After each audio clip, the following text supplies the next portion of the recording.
పారిజాతం డాక్టర్ తోటి ఇలా అంటూ ఉంటుంది. అప్పుడే వచ్చేశారు అని అడిగితే, నేను రేపు రావాల్సింది కానీ ఈరోజే రమ్మన్నారు కార్తీక్ అని అంటుంది డాక్టర్. దాంతో ఇదంతా ఓ కార్తీక్ ప్లానా అని అర్థమైపోతుంది జ్యోత్స్న పారులకు.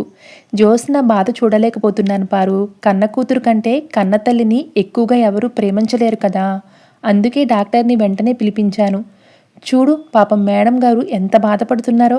డాక్టర్ గారు మీరు చెప్పండి రిపోర్ట్స్ గురించి అని అంటూ ఉంటాడు కార్తీక్. ఇక డాక్టర్ శివనారాయణ గారు మీ మనవరాలి బ్లడ్ శాంపిల్స్ మీ కోడలు గారికి మ్యాచ్ కాలేదండి అని చెప్తుంది. ఆ మాటతో అంతా కూడా ఒక్కసారిగా షాక్ అవుతారు. మ్యాచ్ కాకపోవడం ఏంటి, మా సుమిత్ర అత్త కూతురు బ్లడ్ శాంపిల్స్ మ్యాచ్ కాలేదా అని అంటూ ఉంటాడు కార్తీక్. అవును కార్తీక్, ఎన్నిసార్లు టెస్ట్ చేసినా సేమ్ రిజల్ట్ అని వస్తుంది. అంటే శాంపిల్స్ మ్యాచ్ కాకపోతమే జ్యోత్స్న కన్న కూతురు కానట్టే కదా. డాక్టర్ కాదు, డాక్టర్ కూడా ఆ రోజు చెప్పింది ఇదే కదా అని అంటూ ఉంటాడు కార్తీక్.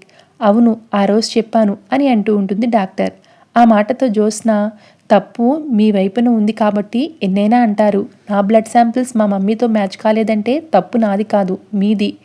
టెస్ట్ సరిగ్గా చేయలేదు, నాకు ముందు నుంచి మీ ట్రీట్మెంట్పై నమ్మకం లేదు అని అంటూ ఉంటుంది జ్యోత్స్న. ఆ మాటతో కార్తీక్, అమ్మ చిన్న మరదల తప్పించుకోవడానికి భలే మెలిక పెట్టావు కదా అని అనుకుంటూ ఉంటాడు. ఇక డాక్టర్, ఎక్కడ ఏ ప్రాబ్లం రాలేదు, ఇప్పుడు ప్రాబ్లం రాలేదు, పొరపాటు జరిగింది మీరు కూడా నమ్ముతున్నారా అని కార్తీక్ని అడుగుతుంది డాక్టర్. దాంతో కార్తీక్, ఈవిడికి చాలా అనుభవం ఉంది కదా, మిస్టేక్ ఎలా జరిగిందో తెలియడం లేదు అని అంటాడు. నేను ఎవరి కూతుర్నో మీ అందరికీ తెలియదా, మరి రిపోర్ట్స్ మ్యాచ్ కాకపోవడం ఏంటి, తప్పు ఎవరిది, మిస్టేక్ జరిగిందేనే కదా, వీళ్ళు పొరపాటు చేసి మనపై నింద వేస్తారు అని అంటూ ఉంటుంది జ్యోత్స్న. ఇక పారు అందుకుని, అవునవును డబ్బుల కోసం ఇలాగే చేస్తుంటారు ఈ కార్పొరేట్ హాస్పిటల్ వాళ్ళు అని అంటూ ఉంటుంది. ఇలాంటి ఫ్రాడ్స్ వందల్లో చూస్తున్నాం. డాక్టర్ హారిక గారే చెప్పారు కదా ఇలాంటివి వందల్లో చేస్తామని. నా బ్లడ్ శాంపిల్స్ అనుకుని వేరే వాళ్ళే టెస్ట్ చేశారేమో, ఈ డాక్టర్ని మనం ఎందుకు బ్లైండ్గా నమ్మాలి అని అంటూ ఉంటుంది జ్యోత్స్న. ఆ మాటతో డాక్టర్, ఈ రిపోర్ట్స్ తప్పు అని నిరూపిస్తే నేను డాక్టర్ వృత్తినే వదిలేస్తా అని ఛాలెంజ్ చేస్తుంది. నేను ఏదీ నిరూపించాల్సిన అవసరం లేదు.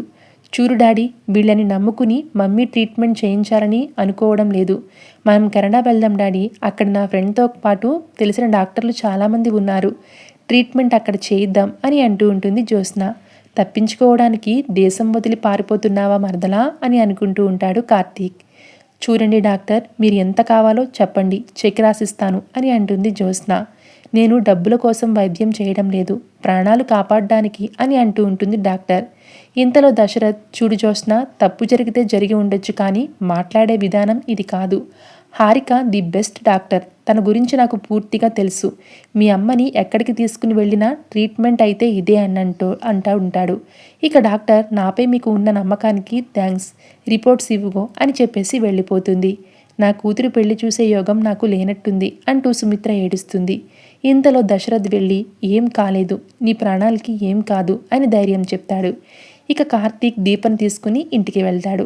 మమ్మీకి ఏం కాదు డాడీ, నేనున్నాను కదా అని దొంగ ప్రేమ నటిస్తూ ఉంటుంది Jyotsna. Thank you so much for watching.